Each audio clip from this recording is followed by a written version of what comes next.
Bonjour à tous, aujourd'hui changement de décor, je vous retrouve sur mon ordi étant donné que comme vous avez pu le voir dans le titre, je vais vous faire un petit tutoriel sous Fusion 360. Alors il est possible que le son soit moins bon que d'habitude étant donné que je ne suis pas dans une pièce qui est prévue pour tourner. Ça résonne plus que d'habitude et j'en suis vraiment désolée. Donc aujourd'hui je vous retrouve pour ce tutoriel, on va fabriquer une boîte en forme d'étoile.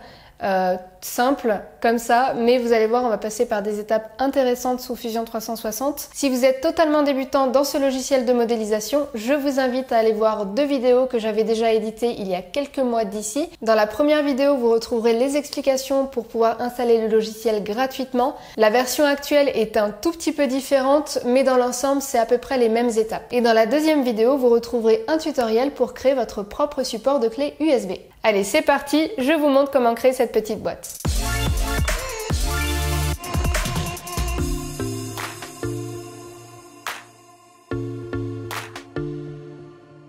Nous voici donc dans le logiciel Fusion 360 et pour créer cette petite boîte en forme d'étoile, il va d'abord falloir créer cette étoile.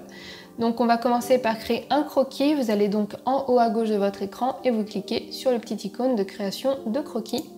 Et on va dessiner ce croquis sur la partie basse, sur la face du bas de notre scène. Donc vous cliquez sur la face du bas. Ce qui est intéressant avec une étoile, c'est qu'on a une forme assez complexe, entre guillemets, pour se familiariser un petit peu avec les outils du croquis. Donc la première chose à faire, c'est de créer une ligne pour la première branche de cette étoile. Donc vous avez l'icône en haut à gauche en forme de ligne. Vous avez également le raccourci L si vous avez envie de vous familiariser un petit peu avec les raccourcis du logiciel. Donc vous cliquez sur le centre de votre scène et vous faites une ligne avec le clavier numérique de 60 mm. Vous validez et ensuite on va, alors là c'est la première branche, sur une étoile il en faut 5, on va donc créer une symétrie circulaire avec cette ligne. Donc on va aller dans Sketch, on va prendre l'outil Circular Pattern et on va créer, alors ici j'ai déjà mon objet de créer, c'est l'objet qu'on veut dupliquer. Et on va ensuite prendre le point de la symétrie, donc on va sélectionner ici le point centré et on va prendre le point central de notre scène. Ici ça nous fait automatiquement 3 branches, pour cette étoile on en veut 5, donc j'en rajoute 2 et je clique sur OK. Donc on a notre base d'étoile, il nous faut également des lignes sur chacun des milieux des lignes existantes. Et pour ça, on va trouver le milieu à l'aide de cercles. Si vous vous souvenez un petit peu de vos cours de géométrie à l'école, on va faire un premier cercle en partant de cette extrémité de 8 cm. Et je vais faire la même chose avec l'autre extrémité, donc avec 8 cm. Donc l'intersection nous fait le milieu des deux lignes. Donc je reprends l'outil ligne et je vais retracer une ligne au milieu.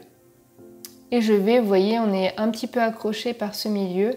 Moi, ce que je veux, c'est une droite de la moitié des grandes droites. Donc, on a fait une étoile avec des branches de 6 cm. Et on va faire une intersection de 30 mm, donc 3 cm, donc la moitié. On va dupliquer cette ligne-là de la même manière que tout à l'heure avec l'outil Circular Pattern, en sélectionnant le même point central et en mettant 5 lignes. Voilà, donc là on a une structure qui est faite pour l'étoile. On va faire un petit peu de nettoyage, vous voyez qu'on est un petit peu embêté par toutes ces lignes qui ne nous intéressent pas. Donc ce que je vais faire, c'est que je vais sélectionner ce cercle et je vais appuyer sur la touche X. Et là vous voyez qu'on a un cercle qui se met en pointillé. Le cercle qui se met en pointillé, en tout cas les lignes qui sont en pointillé, ça veut dire que vous avez des lignes de guide et non des lignes de structure. Vous voyez que cette ligne-là, ce cercle-là qui est plein, va pouvoir être sélectionné et être utilisé dans une structure en 3D. Ici, ça va être vraiment des lignes de guide. Vous voyez que je ne peux pas le sélectionner. Donc ce que je vais faire, c'est que je vais faire la même chose sur le cercle ici. Je ne sais pas si c'est bien clair ce que je vous dis, mais ça le sera un petit peu plus tard, vous allez voir. Vous prenez de nouveau l'outil ligne avec le raccourci L et on va pouvoir créer des lignes sur chacun des extrémités pour former l'étoile.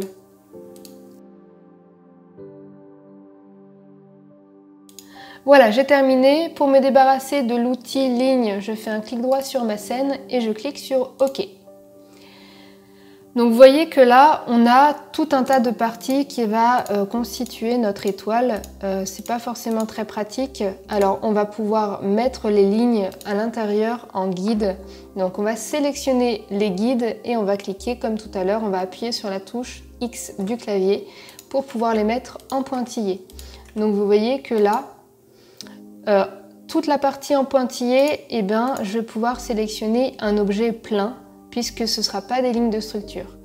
A contrario, de l'autre côté, je vais encore pouvoir sélectionner chacune des formes. Donc évidemment, je continue pour pouvoir sélectionner la forme de l'étoile en totalité. Voilà, donc là, j'ai ma forme d'étoile que je peux sélectionner en une seule fois. C'est beaucoup plus propre et beaucoup plus clair. Donc je sélectionne l'étoile et on va l'extruder avec le raccourci E du clavier sur une hauteur de 50 mm, soit 5 cm. Voilà, c'est tout bon. Donc on a la forme de base de la boîte. On va pouvoir évidemment créer un creux à l'intérieur pour y stocker des objets. Mais avant ça, on va d'abord la rendre un petit peu plus jolie. Vous voyez qu'on a des arêtes très franches, pas très jolies. Donc ce que je vais faire, c'est que je vais sélectionner une arête. Je vais appuyer sur la touche F du clavier. Ça va m'ouvrir l'outil Filette. Et ça va me permettre d'arrondir un petit peu les angles et avoir quelque chose de beaucoup plus doux. Donc ici, je vais sélectionner les arêtes intérieures mais aussi les arêtes extérieures. Et pour ça, on va... donc là, j'ai qu'une seule arête de sélectionner. Vous appuyez sur le clavier sur la touche CTRL. Ça va me permettre de voir l'objet à l'état initial et on va pouvoir sélectionner les autres arêtes que je veux arrondir et rendre plus douces. Vous voyez, je peux même sélectionner à travers l'objet, donc c'est plutôt pratique. Et je relâche, donc on a une prévisualisation de l'objet final. Ici, il n'y a plus qu'à jouer avec cette flèche-là pour avoir quelque chose de plus ou moins doux selon ce que vous préférez. Moi, je vais faire une boîte très douce comme ça, un peu comme l'étoile de Mario, je trouve. Et je vais cliquer sur OK quand ça me convient. Donc comme je vous le disais, on va créer le creux à l'intérieur qui va nous permettre de faire un contenant. Et vous avez un outil qui va vous permettre de faire ça facilement. Ici que j'ai mis un raccourci, mais si vous ne l'avez pas, vous allez dans Modify et vous allez sélectionner l'outil Shell. Et vous sélectionnez la face que vous voulez creuser. Donc ici la face du haut. Donc je clique sur la face du haut et je vais pouvoir créer un creux avec des parois. Ici on me demande en millimètres, donc des parois de 4 mm. Il faut savoir aussi que si vous le souhaitez et que vous préférez avoir un tube dans vos projets, il est bon à savoir que si vous sélectionnez la face arrière, donc en maintenant la touche CTRL pour revenir à l'état initial de l'objet et en sélectionnant la face arrière. Vous voyez que ici on a creusé des deux côtés si vous voulez l'objet et ça nous fait une sorte de tunnel. Nous c'est une boîte donc on ne veut pas ça, je désélectionne la face du bas, c'était juste pour vous montrer, et je clique sur OK. Donc voilà, là on a la forme de base, de la partie basse de la boîte. On va créer un petit rebord ici qui va nous permettre de mettre un couvercle par-dessus et l'emboîter. Donc pour ça, je vais pouvoir sélectionner la face du haut et cliquer sur Nouveau croquis. Et ici, vous allez voir, vous allez vite comprendre, je vais récupérer l'outil ici qui s'appelle Offset et je vais prendre la ligne extérieure et l'amener à l'intérieur de moitié. Donc on a des parois de 4 mm, je vous le rappelle. Et nous, on va le mettre de moitié, donc à 2 mm. Et je clique sur OK. Ici, je vais sélectionner le rebord extérieur. Je fais un petit peu tourner ma forme pour mieux voir. Et je vais appuyer sur la touche E, donc l'outil extruder, qui va nous permettre de faire un rebord. Alors, vous voyez, si je descends, ça va nous creuser la forme à l'intérieur et toute la partie rouge que vous voyez, ça va être quelque chose qui sera supprimé. Donc ici, moi je suis à moins 21 mm, je vais descendre jusqu'à moins 27 mm. Non, pardon, moins 23 mm. Voilà, moins 23 mm. Vous allez comprendre un petit peu pourquoi je choisis cette valeur-là de 23 mm. Donc là, la partie basse est terminée. Il ne nous reste plus qu'à faire le couvercle qui va pouvoir s'emboîter sur le rebord et qui va se mettre vraiment bord à bord, on n'aura pas de décalage. Et pour ça, vous sélectionnez cette face-ci et en haut à gauche, créer un croquis. Et ici, alors on va faire comme tout à l'heure, on va aller dans Sketch, on va ensuite aller dans Offset et on va sélectionner la ligne qui se trouve au milieu. Et on va l'amener à... Alors nous, on ne veut pas qu'elle soit à l'intérieur, on veut qu'elle soit à l'extérieur et vous allez voir comment il faut faire. Donc ici, je vais mettre une différence de 0,20, donc 0,2 mm. Vous voyez qu'elle est à l'intérieur, la ligne rouge, et moi je veux qu'elle soit à l'extérieur. Vous avez une petite icône ici qui vous permet d'alterner les deux. Donc vous cliquez dessus pour que la ligne rouge soit bien à l'extérieur de l'étoile et vous cliquez sur OK. Voilà, là ça m'a créé une nouvelle face avec 0,2 mm de moins. Retenez bien cette information parce que ça dépendra de votre imprimante et de la manière dont vous voulez que le couvercle s'emboîte. Toutes les imprimantes sont différentes et cette valeur peut être différente selon votre imprimante à vous. Et ça, ce sera... tout simplement à tester, faites une petite boîte pour voir un petit peu comment ça réagit. Si vous voyez que c'est trop serré, vous allez augmenter cette valeur-là et vous allez par exemple mettre 0,25 ou si au contraire c'est trop lâche, vous allez réduire cette valeur-là et mettre 0,15 par exemple. Donc moi je connais mon imprimante, je sais qu'il me faut 0,2 mm pour que ce soit bien en termes d'emboîtement des deux parties de la boîte. Je clique donc sur la partie extérieure, la face extérieure, et je vais l'extruder de nouveau. Donc touche E pour l'extruder, et je vais l'extruder. Alors hop, on va remonter jusqu'en haut de la pièce, et je vais ajouter 1 mm de plus pour éviter qu'on soit pile au bord et que le couvercle ferme mal. Donc je vais rajouter 1 mm, ce qui nous fait 24 mm. Ici, on me dit, vous souhaitez le joindre. Alors si on fait ça, le problème c'est qu'on aura toute une pièce en une seule partie. C'est pas du tout ce qu'on veut, évidemment. Je veux que cette nouvelle extrusion soit un nouvel objet. Donc je clique ici et je vais ensuite aller dans New Body.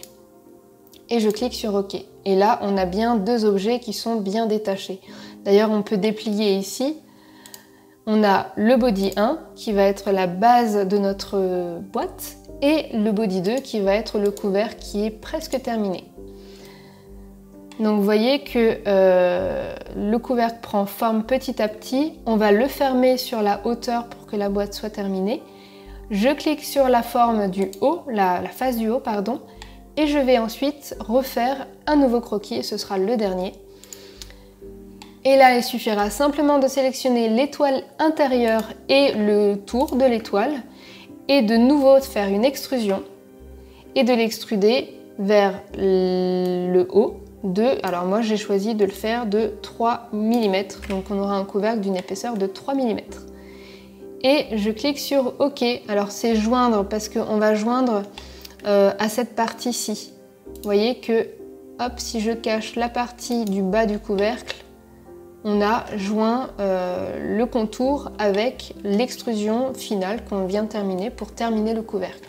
Voilà, l'étoile est terminée, vous voyez, c'est très simple. Pour vous montrer un petit peu les deux parties, je vais ouvrir le menu des colorations, des textures avec le bouton A du clavier. Et vous avez plein de textures. Moi j'ai pour habitude d'aller dans plastique et puis dans opaque. Ici vous avez quelques couleurs. Je vais mettre le rouge sur la partie basse et le bleu sur la partie haute pour mieux voir. Je ferme ça et voilà ce que donne notre étoile. Donc j'ai fait en sorte que la partie haute soit à égal... Enfin, je veux dire que la partie haute soit aussi haute que la partie basse, si je peux dire. Comme ça, on a quelque chose de plus homogène et si vous décidez de faire une boîte, par exemple, à deux couleurs, on aura la même quantité de couleurs des deux côtés.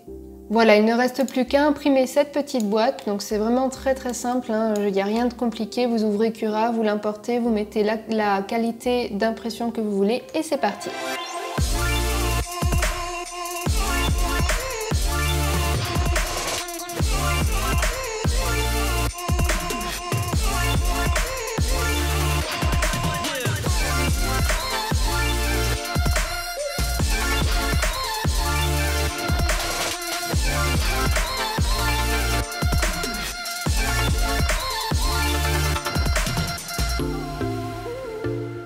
Voilà, vous savez maintenant comment créer cette petite boîte, vous avez vu, c'est vraiment pas compliqué. N'hésitez pas à faire quelques tests avec votre imprimante pour savoir quel est le bon dosage pour serrer la boîte et que ce soit ni trop serré ni trop lâche, vous voyez. Si je la tiens en l'air, ça ne s'en va pas. N'hésitez pas, si vous la refaites à la maison et que vous l'imprimez avec votre imprimante 3D, de me faire une petite photo et de me l'envoyer sur les réseaux sociaux. Vous aviez été très nombreux à me montrer le petit support de clé USB et ça m'avait fait énormément plaisir. En tout cas, j'espère que ça vous a plu et si c'est le cas et que j'ai des bons retours, je vous ferai des petits tutoriels de temps en temps avec des objets pratiques comme ça. Donc n'hésitez pas à me dire que ça vous a plu et quel genre de tutoriel vous voulez avoir la prochaine fois sous Fusion 360. Mettez-moi des petites idées d'objets relativement faciles à réaliser. Un tutoriel qui dure 2 heures n'est pas forcément une bonne chose pour apprendre. Je pense que ce tutoriel a été assez clair et que j'ai été assez doucement pour que vous puissiez bien suivre. N'hésitez pas à faire une petite pause de temps en temps si vous voyez que je vais trop vite. Et surtout, si vous bloquez, posez vos questions dans les commentaires, on vous aidera. Merci à tous d'avoir suivi cette vidéo jusqu'au bout. Comme d'habitude, vous pouvez me laisser un pouce bleu pour me dire que vous avez bien aimé cette vidéo. Vous pouvez vous abonner à la chaîne en cliquant sur le lien qui s'affiche à votre écran. Et moi, je vous dis à très bientôt dans une prochaine vidéo.